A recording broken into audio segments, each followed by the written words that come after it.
Rather let me die. I'm that fool. 우리 박수치면서 예수님의 이름을 높여드리겠습니다.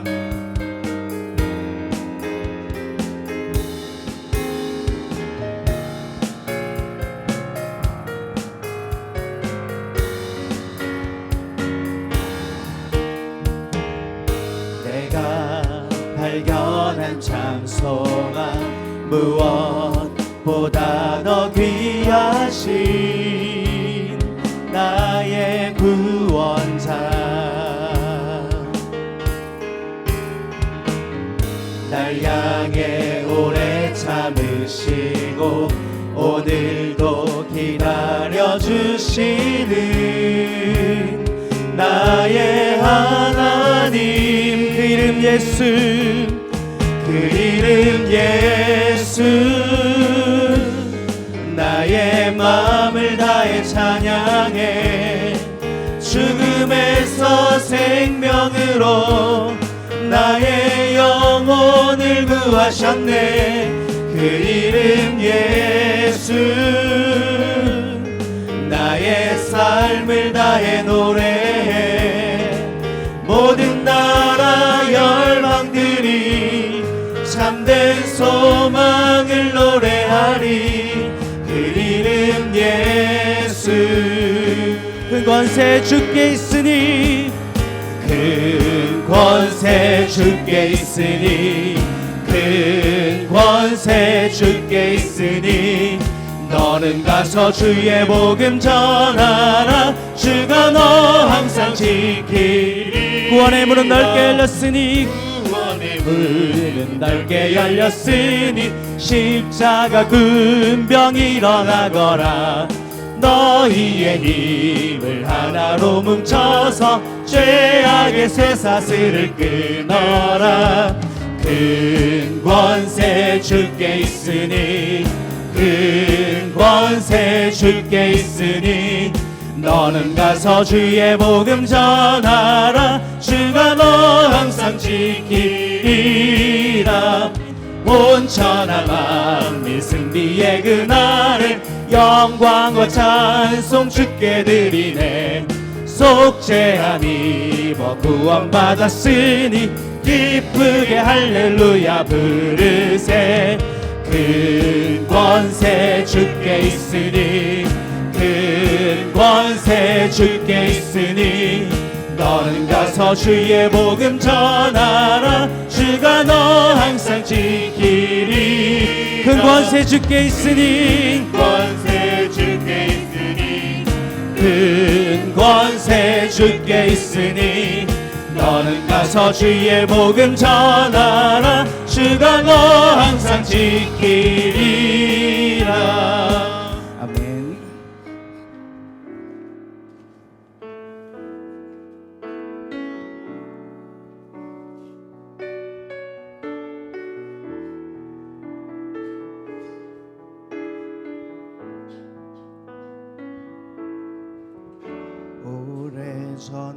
오래전부터 날 우르는 내 안에 깊은 절망 아무 희망도 어떤 기대도 내겐 없는데 사람들의 외면과 날 거절하는 눈빛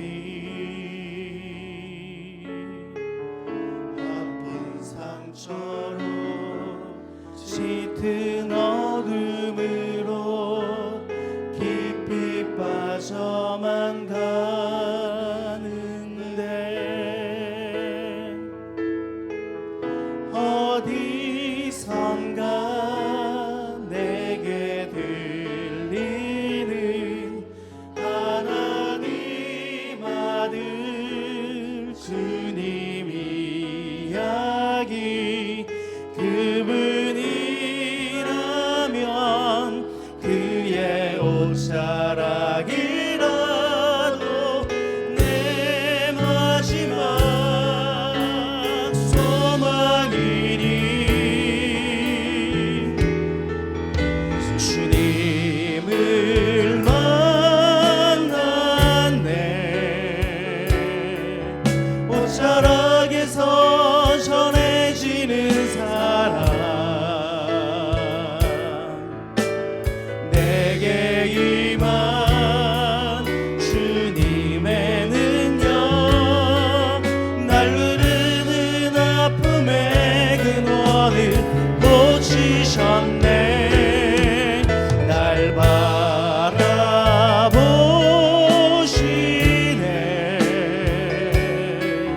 나의 연약함 주님은 아시네.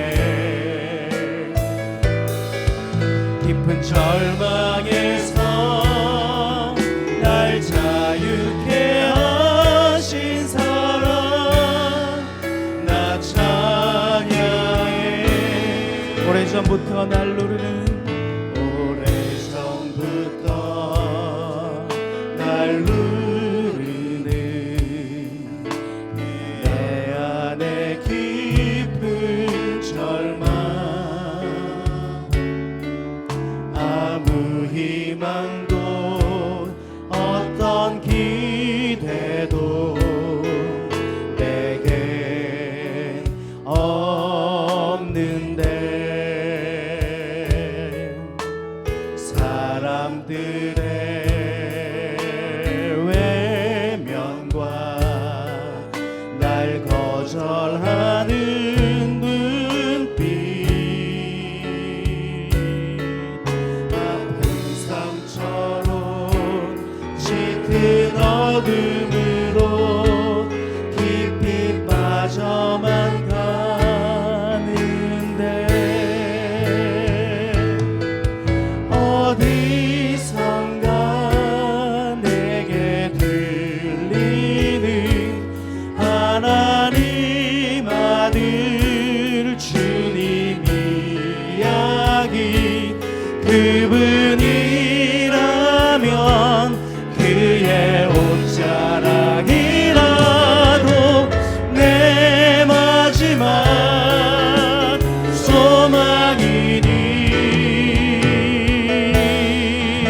주님을 만났네.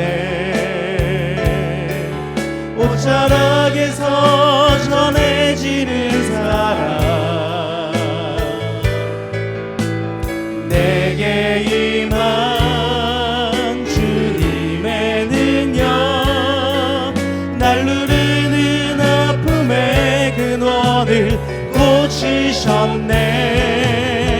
날 바라보시네.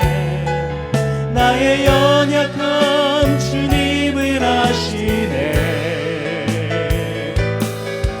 깊은 절망에서 날 자유케 하신 사랑 나 찬양해. 어디선가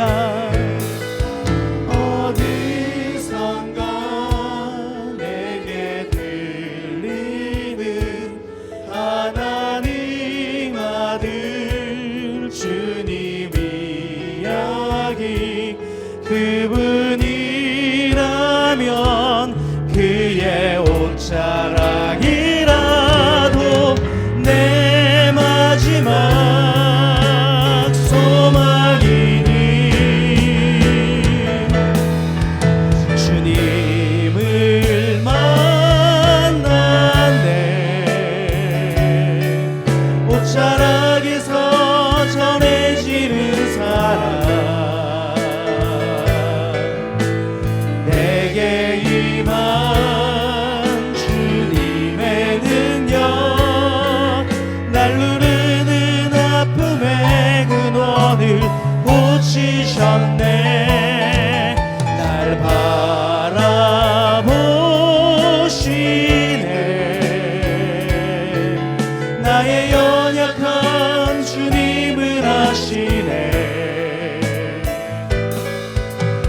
절망에서 날 자유케 하신 사랑 나 찬양해. 이 자리 가운데 하나님께서 함께 하십니다. 우리 믿음으로 주님을 예배하겠습니다.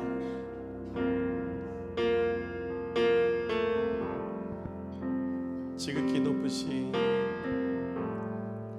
지극히 높은 주님의 낮은 성소로 들어갑니다. 세상의 신을 바꿔서 주 보좌 앞에 엎드리 내 주를 향한 사랑과 그 신뢰가 사그러져 갈 때 하늘로부터 이곳에 장막이 덮이네.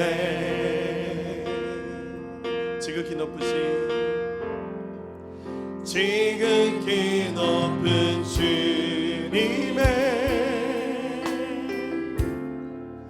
낮은 성소로 들어갑니다. 세상의 신을 벗고서 주 보좌 앞에 엎드리 내 주를 향한 사랑과 그 신뢰가 사그러져 갈 때 하늘로부터 이곳에 장막이 덮이네. 이곳을 덮으소서. 이곳을 덮이소서. 이곳을 비추소서.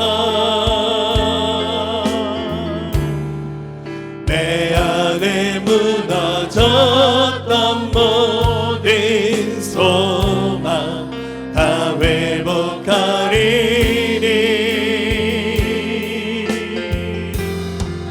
이곳을 지나소서. 이곳을 만지소서. 내 안에 주가 가는 모든 예배 다 살아나리라. 우리 다시 고백하겠습니다. 지극히 높은 주님의 낮은 성소로 들어갑니다. 세상의 신을 벗고서 주 보좌 앞에 엎드리니 내 주를 향한 사랑과 그 신뢰가 사그러져 갈 때 하늘로부터 이곳에 장막이 덮이네. 자, 우리 손을 들고 고백합시다. 이곳을 덮으소서. 이곳을 덮이소서. 이곳을 비추소서. 이곳을 비추소서. 내 안에 무너졌던 모든 소망 다 회복하리니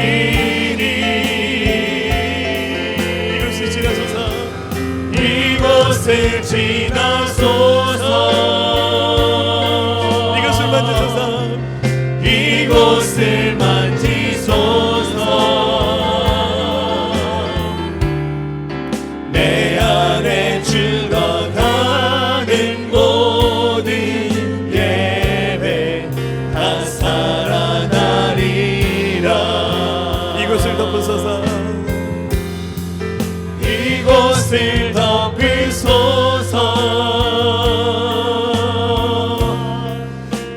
이곳을 비추소서.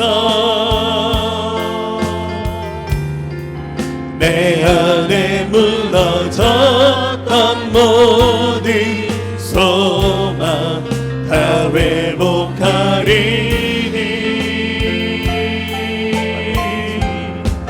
이곳을 지나소서.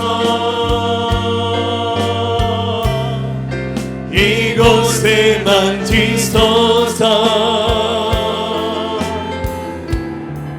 내 안에 죽어가는 모든 예배 다 살아나리라. 네, 함께 기도하겠습니다.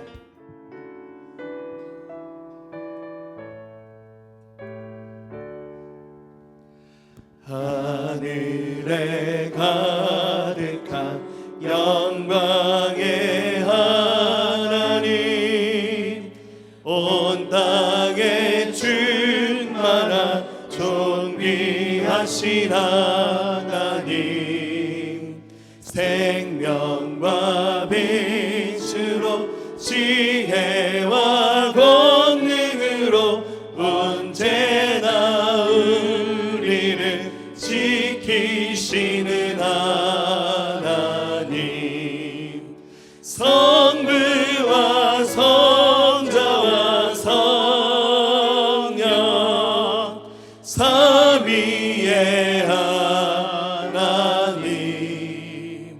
우리 예배를 받아주시옵소서. 사랑이 넘치는 자비하신 하나님, 은혜가 풍성한 구원의 하나님, 자매의 심령에 평안을 주시고 죄악과 허물을 용서하여 주소서.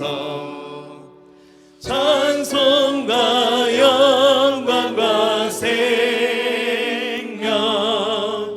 구원의 하나님, 우리 예배를 받아주시옵소서.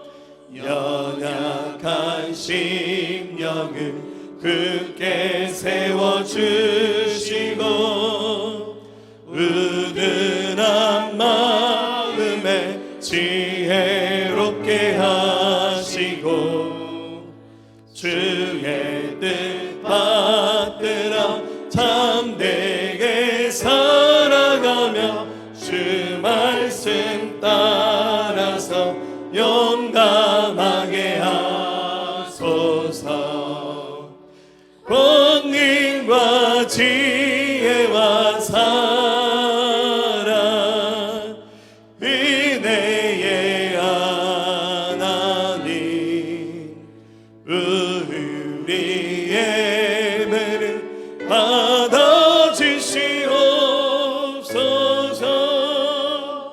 주 앞에 나올 때 우리 마음 기쁘고 그 말씀 힘내어 새 희망이 솟는다. 고난도 슬픔도 이기게 하시옵고 영원에 잇대어 살아가게 하소서. 우리의 자랑과 기쁨 생명의 하나님, 우리 예배를 받아주시옵소서.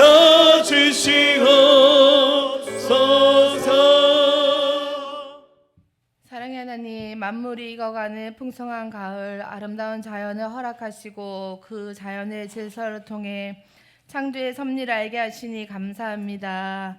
한 주간 우리의 삶을 뒤돌아봅니다. 말씀보다 기도보다 예배보다 세상의 가치관을 두고 제약 가운데 있었던 우리의 모습을 회개합니다. 주님께서는 맡은 자에게 구할 것은 충성이라고 하셨는데 올 한 해 돌아보니 부끄러울 따름입니다. 2018년 남은 기간 입만 무성한 무화과가 아니라 열매를 가득 채우는 나무 되게 하여 주옵소서. 주님, 이 시간 우리들이 예배를 사모하며 이 자리에 나왔습니다. 이 예배를 통해 하늘 문이 열리게 하시고 주님의 임재가 이 자리 가운데 가득 부어져 우리의 영혼이 회복되며 상한 심령이 치유되게 하소서. 그리하여 하늘의 평안 기쁨이 우리를 뒤덮게 하소서. 주님, 우리 교회를 위해서 기도합니다. 마지막 시대인 지금 우리 교회가 세속에 물들지 않고 이 시대를 본받지 않고 오직 믿음으로 서게 하여 주옵소서. 주님은 믿음을 기뻐하십니다. 교회 공동체가 하나님이 원하시는 일에 시간, 물질, 삶을 드리게 하시고 특별히 영혼을 살리는 교회 되게 하여 주옵소서. 믿지 않는 자들에게 진리의 복음을 담대히 선포할 때 어둠이 떠나가고 주님의 영광을 보게 하여 주옵소서. 할렐루야. 네, 오늘도 은혜 주실 주님을 찬양합니다. 주일마다 기도라는 제목의 주제 설교를 시작했습니다. 오늘 세 번째 시간, 오늘은 기근을 이긴 아브라함의 기도라는 제목으로 함께 은혜 나누도록 하겠습니다. 살다 보면 종종 기근을 만날 때가 있습니다. 물질이 막히고 또 길이 막히고 인간관계가 막히고 또 이유 없이 몸이 아프고 마음이 낙심되어서 도무지 길이 보이지 않는다는 느낌이 이렇게 들 때가 있습니다. 대체로 사람은 감정적인 또 존재이기 때문에 그럴 때 마음이 이렇게 축축 처집니다. 또 고독한 계절, 네, 가을이었습니다. 네, 10월의 어느 날이 지금 잘 지나가고 있습니다. 기도할 용기조차 잘 나지 않는 때가 있습니다. 인생의 기근이죠. 이런 인생의 기근을 만날 때 세상 사람들은요, 참 좋은 게 있어요. 한 잔 마시면 됩니다. 할렐루야. 가끔씩 우리 그리스도인들도 한 잔 마시게 했더라면 얼마나 좋았을까 이런 생각을 합니다. 혹시 집에서 많이 드신 분들 회개하시기 바랍니다. 근데 우리 그리스도인들은 삶의 기근이 들었을 때 제일 많이 하는 생각들이 이런 거죠. 내가 주님 앞에서 뭐 좀 잘못한 게 많이 있나? 이런 생각을 하고, 두 번째는 주님이 나의 길을 인도하고 계신 것이 맞나? 이런 생각하고, 세 번째는 이제 더 겁이 나면 그 다음에는 뭐가 찾아와서 나를 쓰러뜨릴까? 이런 불안감에 휩싸이기도 합니다. 여러분, 정말 그런 걸까요? 우리 삶에 기근이 다가오면 꼭 내가 하나님 앞에 뭔가 잘못하고 회개하지 않아서 얻어터지고 주님이 나를 포기하시고 나를 사랑하지 않기 때문에 주님이 그냥 내가 어떤 길 가든지 신경 안 쓰시는 걸까요? 여러분, 절대 그렇지 않습니다. 주님이 인도하시는 길에도 기근이 찾아올 수 있습니다. 중요한 것은 기근을 만나느냐 피해 가느냐가 중요한 것이 아니라 왜 하나님께서 우리를 이런 기근 가운데로 인도하셨는지를 배우는 것, 그리고 이것을 어떻게 극복하고 이기느냐를 알아가는 것이 사실은 더 중요합니다. 이번 주간에 제가 비공식적으로 이런 게 광고하지 않고 대만에 갔다 왔습니다. 목, 금, 토 2박 3일 짧은 일정으로 우리 양문 선교사님 찾아뵙고 왔어요. 선교사님 꼭 만나겠다는 생각이 들었고, 또 어떤 분이 후원자로 선교사님을 또 섬기게 돼서 연결할 겸해서 갔습니다.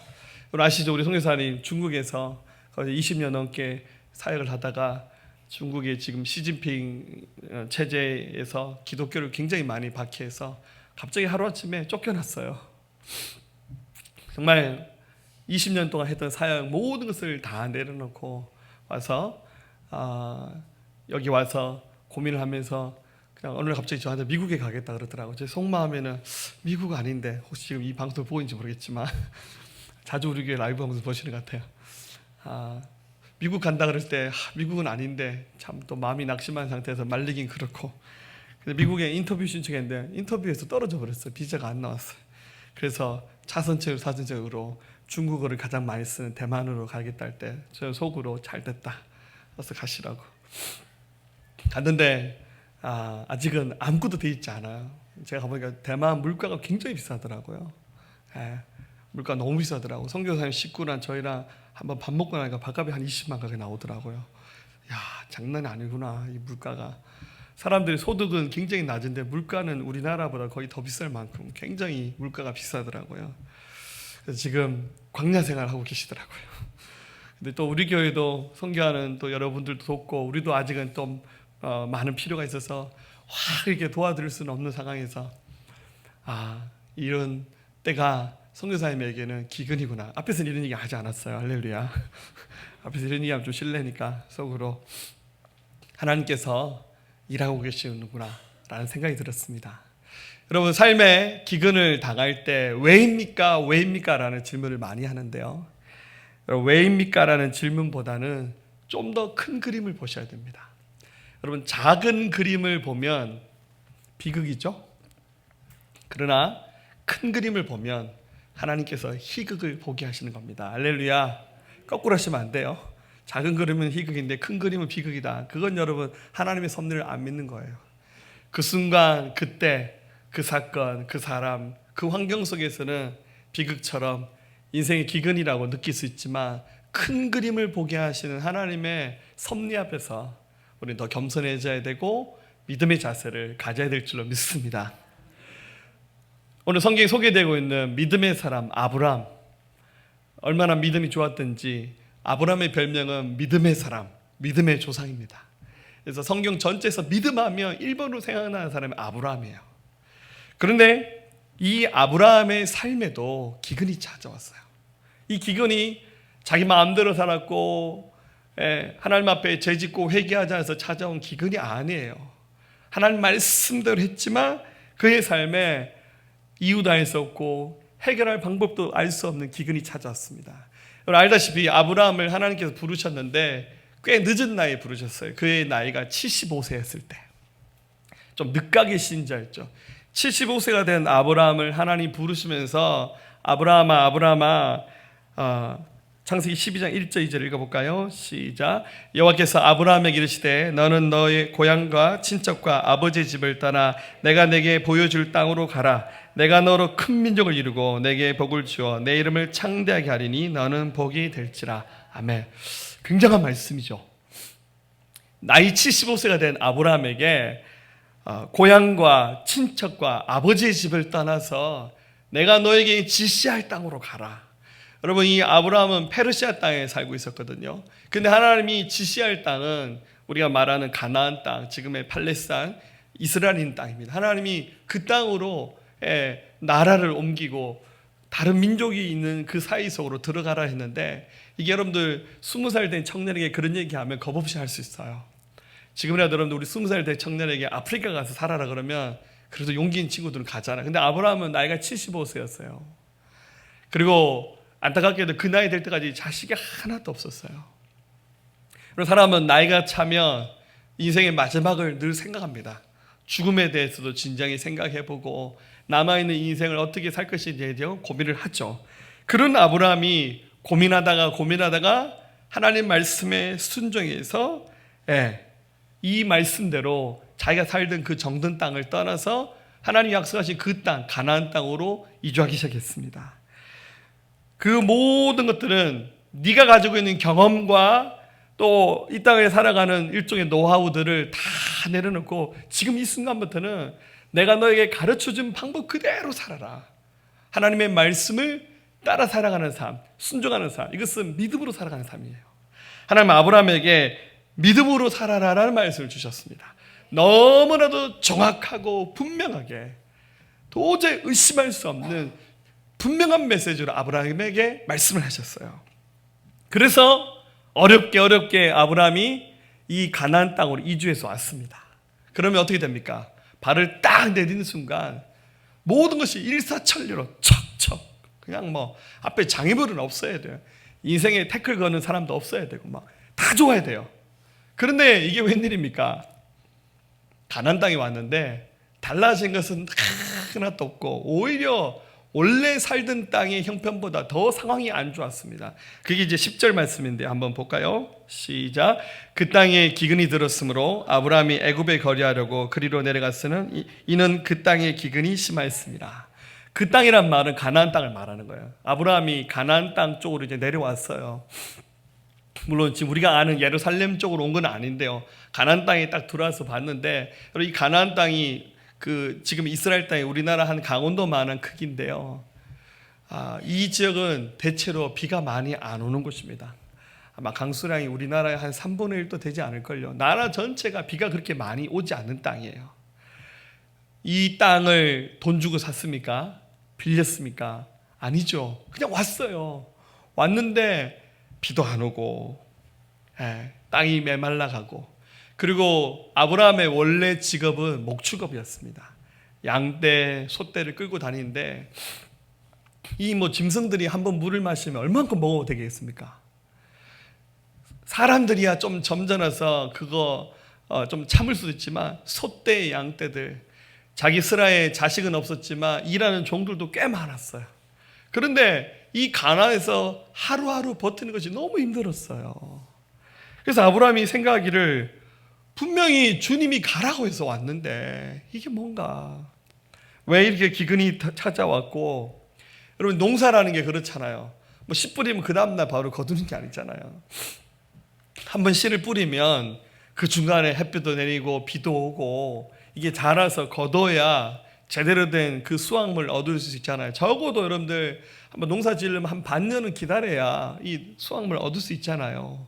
그런데 도무지 하늘에서 비가 올 그런 낌새는 보이지 않고 답이 없는 겁니다. 자, 하나님 인도하셨죠? 근데 아브라함이 기근에 부딪혔습니다. 이것을 꼭 왜입니까? 왜입니까? 라고 질문하지 마시고, 왜냐하면 왜입니까도 중요합니다. 그런데 우리가 어찌 그 하나님의 이유를 다 알겠습니까? 그걸 생각하셔야 돼요. 그리고 설령 하나님이 그 이유를 설명해 주신다 한들 우리가 그 순간 우리의 지혜로 하나님의 그 이유를 다 이해할 수 있을까요? 양심적으로 생각해 보세요. 여러분 삶의 기근에 부딪혔을 때 이유가 있습니다. 근데 저는 굳이 이렇게 말하고 싶어요. 이유는 중요하지 않아요. 그 이유를 다 이해할 수도 없고 알 수도 없어요. 그게 인간이 가지고 있는 한계 아니겠습니까? 그거보다 더 중요한 것은 이것을 통해서 무엇을 배우고 무엇을 알아가고 이것을 통해서 더 하나님 품으로 나가는 방법을 배우는 것이 더 중요합니다. 주님을 알아가고 배우는 가장 분명하고 좋은 방법이 있습니다. 그것은 바로 예배입니다. 예배는 하나님과 내가 만나는 시간인데 내가 그분의 이름을 높여드리고 그분을 경배하는 시간이고 하나님이 말씀하시면 듣는 시간이에요. 우리가 이렇게 이미 사실 성경도 주셨는데요. 혼자서 집에서 성경 읽으면서 예배하는 건 조금 어려운 것 같아요. 그래서 이렇게 공동체가 같이, 나는 좀 약간 집중이 안 돼. 옆에 사람이 굉장히 집중하면 이 사람 예배 잘 드리는구나. 같이 예배드 이런 좀 집중력도 생겨요. 우리 교회 또 구조가 이렇게 마른 먹골이잖아요. 사실은 옆에 좋은 거 다 보입니다. 할렐루야. 그래서 같이 예배하면 막 옆에 사람에게 은혜가 부어질 때 같이 두세 사람이 내 이름 모으세 나도 그들 중에 있느니라는 말씀처럼 함께 예배할 때 굉장히 은혜가 되거든요. 그래서 주님의 뜻을 알아가고 배우는 가장 좋은 자리는 예배인 것 같아요. 기도하는 시간입니다. 하나님의 말씀을 듣거나 읽는 시간이에요. 말씀을 붙잡고 있으면 처음에는 잘 되지 않겠지만 이게 자꾸 좋은 영적인 습관으로 길러지면 짧은 시간 예배에도 막 주의 음성이 막 들리는 거예요. 혼자서 말씀만 읽어도 정말 히브리서 4장 12절 말씀, 하나님 말씀은 살아있어서 운동력이 있다는 말씀처럼 하나님 말씀에 막 살아서 꿈틀대면서 자기의 마음을 막 흔들어 놓는 거예요. 그런 경험을 하는 겁니다. 그런데 아브라함도 아직 이 정도 수준의 믿음을 가진 사람은 아니었어요. 75세에 부름 받았잖아요. 여러분들 성인 남자분들, 중년의 남자분들은요, 제가 이런 표현하지만 세계관이 확실합니다. 자기만의 세계가 있어요. 그래서 웬만하면 남들이 하는 얘기 잘 안 들어요. 그죠? 집에서 한 분이랑 같이 사시죠, 여자분들. 지금 하나 하면 정말 예수님이 오셔도 안 될 것 같은 그런 생각이 들 만큼 이게 남자분들은 자기 경험을 바탕한 세계관이 확실해요. 그래서 웬만한 정말 강한 펀치로 때리지 않는 이상은 그 말씀에 자기 삶 잘 안 움직여요. 이게 또 장점이 될 수 있어요. 남자분이 그런 남자분이 은혜 받으면 끝나는 겁니다. 할렐루야. 그러니까 여자분들은 아무튼 좋아요. 할렐루야. 자, 아브라함도 아직 그 정도 수준의 믿음의 사람은 아니었죠. 그래서 하나님이 이 기근을 주신 이유는 뭘까요? 생각해 보세요. 가나안 땅에 들어가자마자 바로 모든 것이 다 좋아요. 척척 다 맞고 모든 어려움 다 해결되고 좋죠. 근데 그랬더라면 아브라함이 하나님이 기대하시고 준비하는 만큼의 믿음의 사람은 안 됐을 거예요. 그게 하나님의 이유예요. 근데 그걸 묻지 마세요. 그거 알면 마음이 아파요. 그렇기 때문에 그것은 주님께 맡기고 이것을 통해서 무엇을 배우냐가 더 중요한 거예요. 자, 아브라함이 처음부터 믿음을 하지는 않아요. 아브라함 어떻게 하냐면 눈에 보인 대로 합니다. 아브라함도 사람이니까요. 기근이 다가왔으니까 예배해야지, 기도해야지. 안 그래? 여러분 지금 이 말씀 10절부터 20절까지 읽었잖아요. 11구절인데 이 구절 안에 아브라함이 예배했다는 얘기도 안 나오고 기도했다는 얘기도 안 나와요. 아브라함이 어떻게 합니까? 자기 생각과 방법을 생각합니다. 왜냐하면 75년 동안 살아왔잖아. 이게 지금 가나안 이주하는데 시간 걸렸으니까 나이가 좀 더 들었어요. 75세에서 이주해 왔으니까 뭐 한 75세 조금 더 한두 살 나이 더 먹었겠죠. 어떻게 합니까? 그 땅에 기근이 들었으므로 아브라함이 애굽에 거주하려고 그리로 내려갔으니 이는 그 땅에 기근이 심하였다. 여러분 원래 아브라함이 애굽이라는 나라 알았어요. 애굽은 이집트죠. 가나안 땅에서 그 시내 반도라는 그 시나이 반도를 건너가면 아프리카인데 아프리카의 첫 번째 나라가 이집트였어요. 나이 75세 80 가까운 인생을 살면서 거기 내려가면 이집트란 나라에 있는 거 아브라함 다 알아요. 그리고 이집트는 상상을 초월하는 문명을 가진 나라입니다. 여러분 지금의 미국보다도 더한 나라였을 거예요. 어마어마한 힘을 가진 나라입니다. 그때 당시 뭐 피라미드를 만들 정도면 여러분들 어마어마합니다. 그리고 굉장히 잘 사는 나라입니다. 지금은 이집트가 그렇게 잘 살지는 않아요. 정치하는 사람들이 좀 똑똑해야 되는데 지금 이집트는 좀 가난한 나라 중에 속해 있지만 그때 당시 이집트는 세계 최강이었습니다. 그래서 아브라함이 뭐 이 가나안에 기근 들었으면 이집트 가서 살면 되지 뭐. 거기 가서 뭐 조금 농사도 짓고 내가 가진 재산도 좀 있으니까 거기서 재테크 좀 해서 재산 좀 불려서 살면 괜찮겠지 이렇게 생각한 거예요. 괜찮겠지. 할렐루야. 그래서 아브라함이 어떻게 합니까? 자기 눈에 보기 좋은 대로 하나님께 묻지 않고 이집트로 내려갑니다.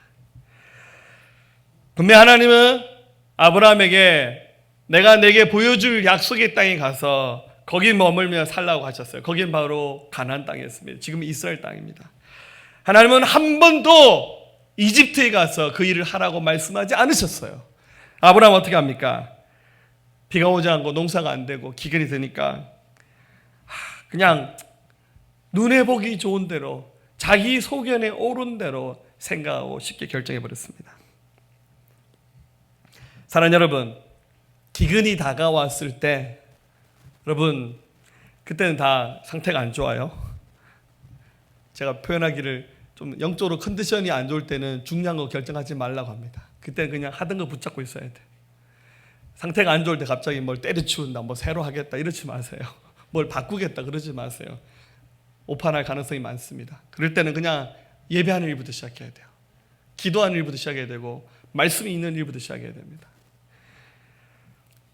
편한 방법을 선택할 것이 아니라 거기 기대려 가지 말고 예배하는 일부터 시작해야 돼요. 시편 119편 71절에 고난당한 것이 내게 유익하라. 이로 말미암아 내가 주의 율례들을 배우게 되었다.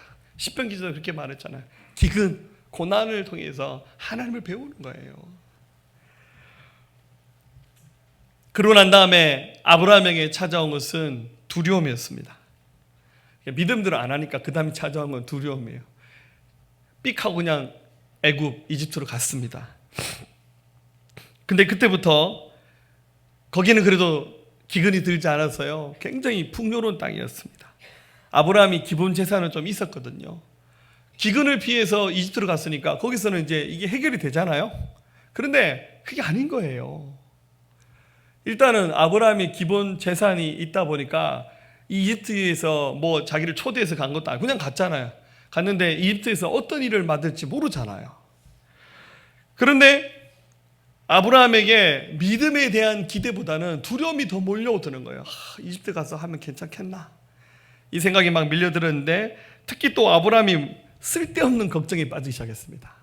참 이 쓸데없는 걱정이요 굉장히 창피한 걱정입니다. 그게 바로 뭐냐면 자기 아내에 대한 걱정을 하기 시작했습니다. 11절 12절을 볼까요? 같이 읽어볼까요?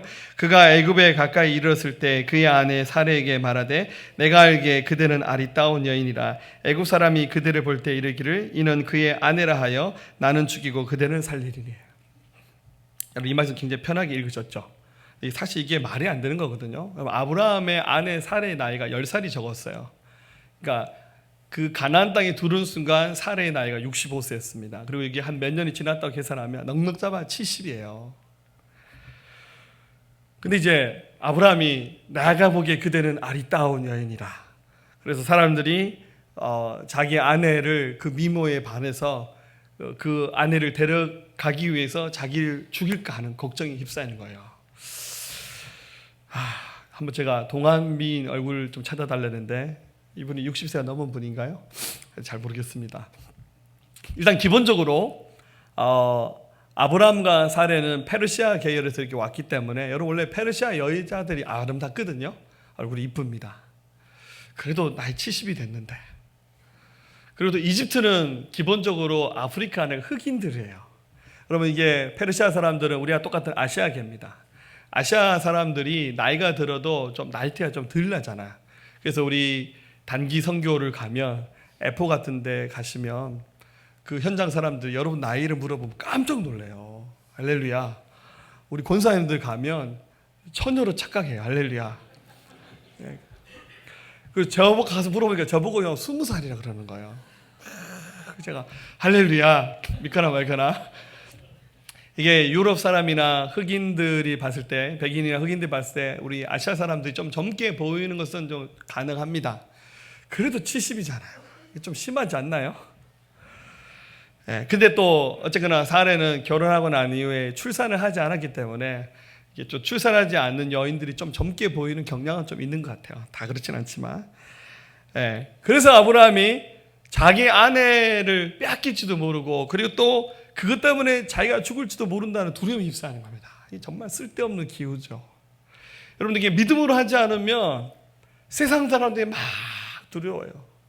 그리고 자기를 옥죄는 그 기근이 자기를 완전히 그냥 미쳐버리게 만들 것 같고 망하게 해버릴 것 같고 자기 인생 여기서 그냥 완전히 끝내버릴 것 같은 두려움이 막 찾아오는 거죠. 그래서 어떻게 합니까? 아브라함이 인간적인 방법을 찾습니다. 어떻게 합니까? 13절 읽어봅니다. 시작. 원하건대 그대는 나의 누이라 하라. 그러면 내가 그대로 말미암아 안전하고 내 목숨이 그대로 말미암아 보존되리라 하니라.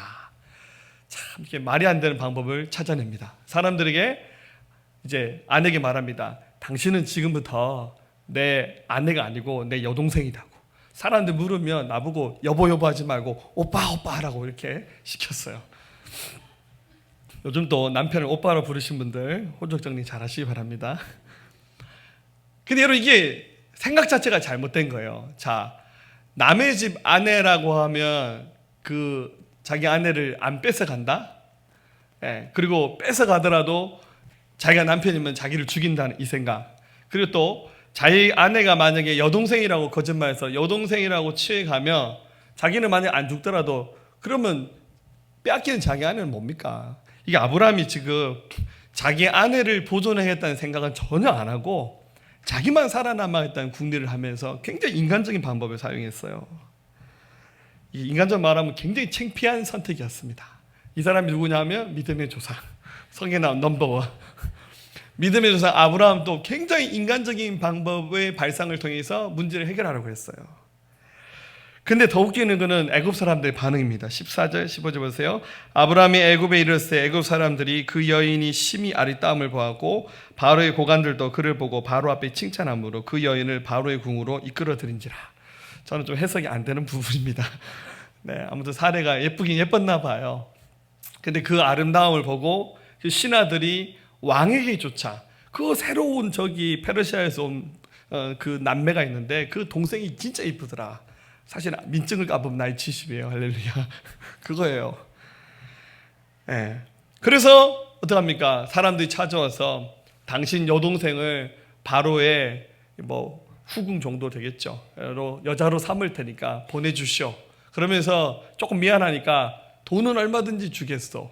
그러면서 16절 이에 바로가 그로 말미암아 아브라함을 후대함으로 아브라함이 양과 소와 노비와 암수나기와 낙타를 얻었더라. 즉 아브라함이 가지고 있는 모든 기근을 다 해결했어요. 지금 양식이 없어서 굶어 죽을 것 같은 위기가 있었고 뭐 소떼 양떼도 좀 더 죽었겠죠. 기근을 피하다가. 근데 자기 아내를 뺏기면서 바로가 그냥 다 줘버렸어요. 너 필요한 거 다 가져가라. 그러면서 돈도 주고 소떼 양떼와 집에 일하는 종들까지 다 붙여줘 버렸어요. 기근을 해결했죠. 근데 기쁩니까? 아니죠. 아브라함이 이 기근만 지나면 얼마나 좋을까? 몰라. 아브라함이 돈을 좋아하는 사람인지 모르겠지만 지금 자기가 생각했던 기근, 지금 왕의 지금 뭐가 됩니까? 처남이 된 거잖아요. 그렇잖아요. 기근 다 해결해버렸어요. 돈이고 뭐 집에 일하는 노비고 뭐 다 얻었어요. 근데 어떻게 됐습니까? 자기 마누라 뺏겨버리고 말 한마디 못하는, 방법도 없고. 여러분들 어떻게 아브라함이 바로를 이깁니까? 방법이 하나도 없어요. 사랑하는 여러분, 진짜 기근이 뭡니까? 여러분 기근하면 딱 첫 번째 떠오르는 게 뭡니까? 빨리 얘기하세요. 돈이잖아요. 돈. 할렐루야. 다들 거룩하신 척 해요. 기근하면 1번이 뭡니까? 돈이잖아요. 우리가 생각하는 기근은 그거예요. 돈 좀 많았으면 좋겠다. 뭐 좀 길 좀 잘 내주겠다. 사업 좀 잘 내주겠다. 근데 여러분 이게 해결되어도 그게 해결된 게 아니에요. 아브라함 지금 다 해결했잖아요. 그럼 지금부터 아브라함 어떻게 합니까? 어차피 애도 못 낳는 거 새장가나 갈란다. 그러면 해결되는 겁니까? 아니잖아요. 여러분 인생의 최고의 기근은 돈을 잃어버리는 거 아닙니다. 명예 잃어버리는 것도 아닙니다. 최고의 기근은 가장 소중한 거, 우리 하나님을 잃어버리는 것이 그게 기근입니다. 잠언 22장 1절 많은 재물보다 명예를 택할 것이요 은이나 금보다 은총을 더욱 택할 것이니라. 가난한 자와 부한 자가 함께 살거니와 그 모두를 지으신 이는 여호와시니라. 슬기로운 자는 재앙을 보면 숨어 피하여도 어리석은 자는 나가다가 해를 받느니라. 겸손과 여호와를 경외함의 보상은 재물과 영광과 생명이니라. 최고의 값어치는 것은 은총, 하나님의 은혜를 택하는 것이고, 결국 하나님을 선택해서 하나님을 섬겼을 때 주님이 재물과 영광과 생명을 다 채워주신다고 약속해 주셨어요. 아브라함이 기근 피해서 여기 왔는데 그까지 돈, 소떼 양떼, 집에 일하는 종놈들 많은 거 그거 아무것도 아니구나. 진짜 인생의 기근은 소중한 거 잃어버린 거. 아내를 잃어버린 건 사실 하나님을 잃어버린 겁니다. 그래서 아내들 말을 잘 들어야 돼요. 할렐루야. 이건 성경적이지 않습니다. 제가 이렇게 빗대서 하는 거죠. 소중한 것을 잃어버리면 다 잃어버리는 거죠. 근데 여기서 끝나면 정말 이것은 그죠? 슬프게 끝나는 거잖아요. 여기서 하나님이 그때부터 일하십니다. 하나님이 아브라함에게 기근을 이기게 하십니다.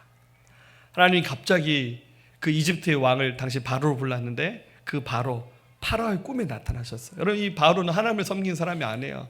하나님을 만난 적이 없어요. 근데 하나님이 바로의 꿈에 나타나셨어요.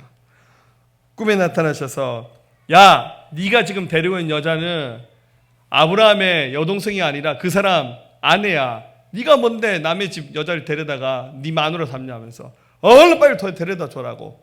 그거 하지 않으면 내가 큰 재앙을 내리겠다고 주님 그렇게 말씀하십니다. 17절 여호와께서 아브라함의 아내 사레의 일로 말미암아 바로와 그 집에 큰 재앙을 내리시니라. 여러분 하나님이 안 믿는 바로의 왕이 꿈에 나타나신 거예요. 그래서 너 지금 도둑질한 거야. 이렇게 하면 안 돼. 큰 재앙을 이미 내렸다고 성경 기록하고 있습니다. 이게 바로가 좀 얻어터졌던 것 같아요. 그래서 바로가 어떡합니까? 정신 번쩍 들었어요. 아브라함 빨리 데려오라고. 말합니다. 바로가 아브라함을 불러서 이르되 네가 어찌하여 나에게 이렇게 행하느냐? 네가 어찌하여 그를 내 아내라고 내게 말하지 아니하였냐? 네가 어찌 그를 누이라 하여 내가 그를 데려다가 아내를 삼게 하였느냐? 네 아내가 여기 있으니 이제 데려가라 하고 그냥 아내를 돌려줍니다. 여러분 도대체 무슨 일이 일어났을까요? 정확히 알 수는 없습니다. 확실한 것은 이 기근을 통해서 왜라고 묻지 말고 하나님은 무언가를 배우기 원하신다 하셨잖아요. 여러분 아브라함이 자기 마누라 뺏기고 난 다음에 뭐 했을까요? 성경에 안 나옵니다. 상상을 해보세요. 아마 죽을 맛이었을 것 같아요. 집에 주님 이 은금이 다 무슨 소용이 있습니까? 집에 일하는 노비들이 무슨 소용이 있습니까? 다 잃어버렸는데 하면서 많이 울었을 것 같아요. 그리고 그가 기도를 세게 했는지 모르겠지만 하나님 앞에 기도하기 시작했을 거예요. 하나님은 그 아브라함의 중심을 보셨어요. 하나님께서 기근을 주신 이유는 뭐라 그랬죠? 아브라함을 진짜 믿음의 사람으로 만들고 싶으셨어요. 근데 하나님이 어떻게 하시죠? 감당할 수 있을 만큼. 여기서 아브라함이 막 진짜 제단 쌓고 예배를 해야 되는데 그 정도는 못했어요.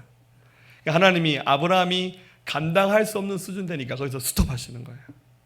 아브라함이 막 여기서 더 뜨겁게 막 금식 기도하고 막 난리 쳤으면 더 큰 역사가 일어났을 건데 혹시 아내가 이집트를 빼앗았을지 할렐루야. 제 생각이에요. 근데 아브라함이 그 정도는 아니고 그냥 이제 속으로 주님 죽겠어요. 이게 돈 없는 게 기근이 아니네요, 주님. 그러면서 아브라함의 막 이렇게 하나님께 중심이 향했을 때 하나님께서 거기서 멈추게 하시고 바로의 마음을 움직이시면서 아내를 풀어주셨어요. 아브라함이 여기서 많은 것을 깨달았을 겁니다. 아마 이런 고백했을 거예요. 기근의 때는 예배하는 시간이구나. 기근 중에 기근은 주님을 떠나는 것이구나. 주님을 잃어버린다면 모든 것을 다 잃어버린 것이로구나. 아브라함이 이런 것을 가슴에 새겼을 거예요. 명백한 아브라함의 잘못과 실수임에도 불구하고 주님은 감당할 수 있을 만큼만 그를 몰아세우시면서, 왜냐하면 이제 앞으로도 훈련이 더 많이 있거든요. 그래서 여기까지만 딱 그를 코너에 몰아세우시면서 아내도 돌려주시면서, 그러면서 어떡합니까? 무사히 그 이집트를 탈출합니다. 탈출하는데 감사한 것은요, 바로가 그 줬던 재물을 안 뺐어요. 20절, 바로가 사람들에게 그의 일을 명하매 그들이 그와 함께 그의 아내와 그의 모든 소유를 보내었더라. 아브라함이 그 바로가 줬던 것은 다 안 뺐어요. 왜냐하면 이게 아브라함 입장에서는 어마어마한 것이지만 바로 입장에서는 껌값이거든요. 그러니까 그거 그냥 다 가져가라. 그냥. 그리고는 아브라함을 나가게 합니다. 그래서 아브라함 어떻게 합니까? 표정 관리하면서 좀 깨지긴 깨졌지만 내가 다 회복했네. 그러면서 소떼 양떼 집에 일하는 또 노비들도 많이 생겼어요. 노비들. 그래서 그 일꾼들 다 데리고 가나안으로 갑니다. 사랑하는 여러분, 아무것도 안 들리는 기근의 때가 힘들죠.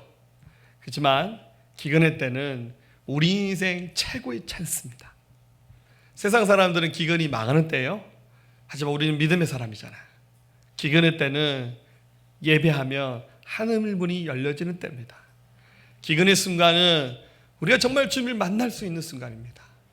우리 생각, 우리 고집, 우리 경험들을 다 내려놓고 정말 하나님만 바라볼 수 있는 때가 바로 기근의 때예요. 그럴 때는 좀 조용한 장소로 나오셔야 돼요. 집에서 텔레비전 보는데 시간 쓰지 마시고 예배당에 오셔서 엎드리셔야 돼요. 좀 힘들어도 새벽에 좀 나오세요. 여러분, 새벽에 눈이 저절로 떠진 사람 아무도 없어요. 저도 목회자로 살면서 늘 새벽 기도하지만 새벽에 일어날 때마다 고민하지 않는 날이 없어요. 할렐루야. 은혜스럽지 않죠?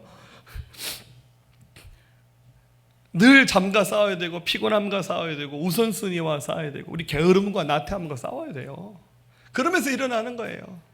힘들어도 그냥 세상에서 딴 거 하다가 망하는 거는 그냥 망하는 거지만 하나님 앞에 기도하다 망하는 거는 좀 할 말 있잖아요. 그죠? 최소한 예수님 오셔도 내가 예배할 때 예수님 오셔야 좀 떳떳하잖아요. 할렐루야. 24시간 예배하고 기도해야 되겠죠? 그렇게 하는 거예요. 기근은 우리 주님을 만날 수 있는 최고의 순간입니다. 그래서 아브라함이 무사히 탈출해서 가나안 땅으로 들어갑니다. 근데 그 다음에 어떤 일을 한지 아세요? 13장 말씀 오늘 안 읽었지만 아브라함이 애굽에서 그와 그의 아내와 모든 소유와 롯과 함께 네겝으로 올라가니 아브라함에게 가축과 은과 금이 풍부하였더라. 그가 네겝에서부터 길을 떠나 베델에 이르러 이름에 베델과 아이 사이 곧 전에 장막을 쳤던 곳에 이르니 원래 장소 돌아갔어요. 그가 처음으로 제단을 쌓은 곳이라. 그가 거기서 여호와의 이름을 불렀더라. 맨 처음 기근이 나와서 못 산다고 도망나던 그 땅으로 다시 돌아가서 갈 때는 다 풍족해졌어요. 그러고 난 다음에 거기서 예배를 시작했습니다. 제단을 쌓았습니다. 그랬더니 하나님이 새 마음을 주시면서요. 그 이후에 비가 많이 왔을까 안 왔을까요? 모르죠. 근데 비가 와도 이건 기근이 아니구나. 생각과 마음의 변화가 아브라함에게 찾아왔습니다. 바로 이것이 기근을 이기는 하나님의 계획과 방법이에요. 제가 여러분의 인생 한 사람 한 사람의 인생을 제가 다 알 수는 없잖아요. 살다 보면 좀 얻어 터진다는 느낌이 들 때도 있고 주님이 길을 막으시네 라는 느낌이 드는 순간도 있습니다. 너무 외에 관심 갖지 마시고요. 무엇을 배울 것인가, 어떻게 주님을 알아갈 것인가를 고민해 보십시오. 모르시면 함께하는 믿음의 동력자들, 우리 교회 공동체 또 목장 모임 안에서 또 힌트도 얻으시고 주님 알아가는 거예요. 그러면서 하나님이 기대하시고 원하시는 수준으로 우리가 더 자라나가는 겁니다. 말씀 마치겠습니다. 이탈리아에 밀라노라는 유명한 도시가 있습니다. 옛날에 그 로마가 이렇게 동서로 나눠 여기가 수도였죠. 거기 보면 밀라노 대성당이 있습니다. 이렇게 생겼는데요. 저희 교회에서도 한번 갔다 온 적 있죠. 예. 그 두오모라 그럽니다. 큰 성당을 당시 다 두오모라 부르는데 밀라노에 있는 두오모 성당입니다. 이 성당을 짓는데 450년이 걸렸습니다. 1386년에 공사를 시작했는데 19세기 초에 완공했습니다. 굉장하지 않나요? 한번 더 보여주세요. 저 뾰족해 보이는 탑이 135가지고요. 그리고 그 성당 곳곳에 성경에 나온 유명한 성인들의 조각상을 이렇게 부조로 실제로 만들어서 이렇게 조각했는데 2,000명 이상의 성인이 이렇게 조각되어 있습니다. 가서 보면 굉장합니다. 만드는데 450년 걸렸어요. 그 규모를 보면 이게 유럽에서 4번째 큰 성당이라고 합니다. 굉장합니다. 아름답죠? 근데 이 성당을 건축했던 건축가가 이 성당에 들어가는 그 전체 문, 그 정문 좌우편과 위에다가 3가지 문구를 새겨놨습니다. 아마 이제 성지순례 가서 이렇게 보면 와 대단하다 이런 얘기 많이 할 거거든요. 그런 얘기 하지 말라는 의미에서 말을 새겨놨어요. 첫 번째 그 입구의 오른쪽에는 장미 모양의 그 조각을 같이 새겨놓으면서 이렇게 써놨습니다. 우리를 즐겁게 하는 모든 것은 오직 한순간뿐이다. 성당 보면서 와 하는 사람들 보면 다 읽으면 이제 마음이 차분해집니다. 왼쪽에는 뭐라 적어놨냐면 우리를 괴롭히는 것들도 오직 한순간뿐이다. 그리고 그 위에 마지막으로 뭐라 적어놨냐면 영원한 것보다 더 소중한 것은 아무것도 없다. 이까지 건물 아무것도 아니라는 거예요. 우리 둘러싸고 있는 기근, 부족한 분들 그거 아무것도 아니에요. 여러분 손에 가지고 있는 풍족한 것들 그거 너무 믿지 마세요. 정말 영원한 것은 하나님 한 분밖에 없습니다. 하나님 얼굴을 구하고 그분의 마음을 구하고 예배하면 여러분 인생의 기근들을 하나님께서 분명히 열어주실 것이고 이것을 통해서 우리가 더 확실하게 배우면서 하나님 앞에 서게 되는 은혜를 누리게 될 것이라고 믿습니다.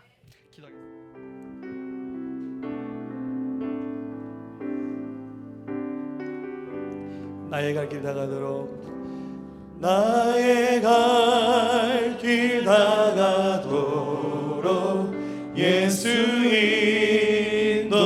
인도하시니 내 주 안에 있는 그 길 어찌 의심하리요. 믿음으로 사는 자는 하늘 위로 받겠네. 무슨 일 만사 형통하리라. 무슨 일을 만나든지 만사 형통하리. 우리 두 손 앞으로 내미시고 나의 갈 길 다가도록 예수 인도하시니 어려운 일 당할 때도 족한 은혜 주시네. 나는 심히 고단하고 매우 가난하 나의 앞에 반석에서 샘물 나게 하시네. 나의 앞에 반석에서 샘물 나게 하시네. 나의 갈 길 다가도록 예수 인도하시니 그의 사랑 어찌 큰지 말로 할 수 없도다. 선명함아 받은 영혼 하늘 날아갈 때에 영영 부를 나의 찬송 예수 인도하셨네. 영영 부를 나의 찬송 예수 인도하셨네. 나의 갈 길 다가도록 나의 갈 길 다가도록 예수 인도하시네. 그의 사랑 어찌 큰지 그의 사랑 어찌 큰지 말로 할 수 없도다. 선명함아 받은 영혼 하늘 날아갈 때에 영영 부를 나의 찬송 예수 인도하셨네. 영영 부를 나의 찬송 예수 인도하셨네. 우리 함께 기도하겠습니다. 여러분 삶의 기근 앞에서 포기하지 마십시오. 낙담하지 마시고 원망하지 마시고 이 피기에 접히게 되지 마시고 먼저 우리가 주님께 무릎 꿇고 나갔으면 좋겠습니다.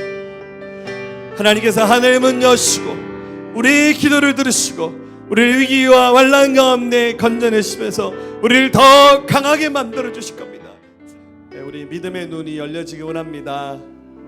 주님은 쉬지 않습니다. 그분은 쉬지 않고 모든 열방과 모든 민족이 구원받기까지 하나님의 나라를 세워가고 교회를 세워가기까지 하나님은 일하고 계십니다. 아멘. 그 주님 바라보면서 우리 한 사람의 삶에도 역사하실 주님을 기대하면서 소망 가운데 나갈 수 있겠습니다. 우리 믿음으로 이 찬양 고백하며 올려드릴까요?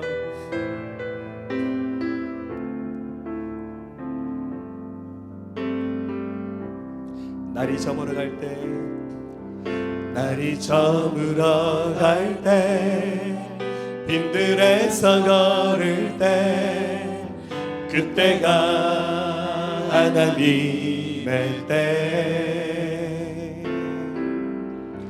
내 힘으로 안 될 때 빈손으로 걸을 때 내가 고백해 여호와 이래.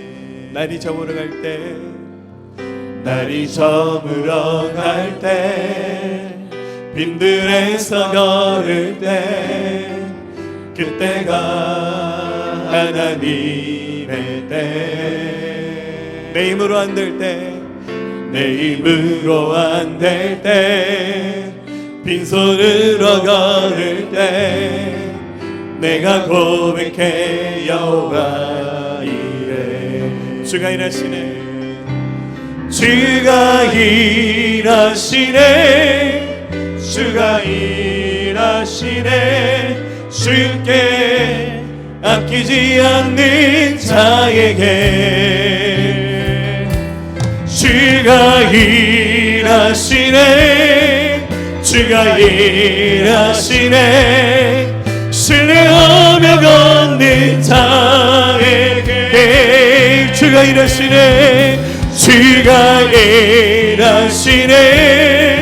주가 일하시네. 주께 아끼지 않는 자에게 주가 일하시네. 주가 일하시네. 신뢰하며 걷는 자에게 우리 모인 이곳에 우리 모인 이곳에 주가 함께 계시네.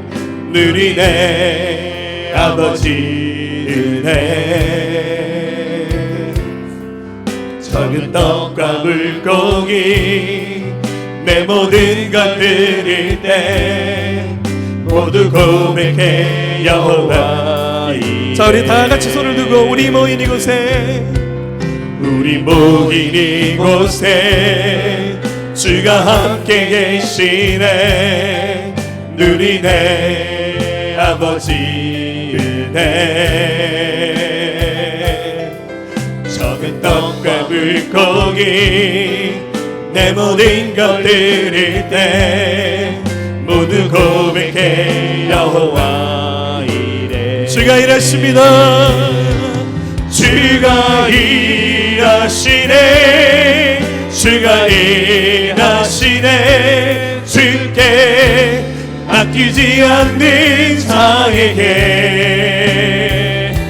주가 일하시네. 주가 일하시네. 신뢰하며 걷는 자에게 주가 일하시네. 주가 일하시네. 주께 아끼지 않는 자에게 주가 일하시네. 주가 일하시네. 신뢰하며 걷는 자에게 신뢰하며 걷는 자에게 신뢰하며 걷는 자에게 신뢰하며 걷는 자에게. 아멘. 아멘. 우리 자리에서 일어나실까요? 네, 하나님 우리로 하여금 승리케 하실 겁니다.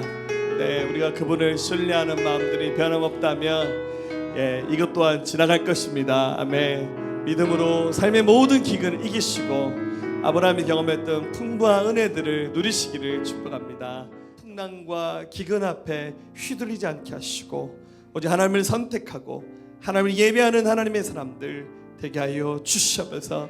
하늘문이 열려지는 기적을 경험하는 귀한 이 공동체가 되게 도와 주시옵소서. 역사하실 주님을 찬양합니다.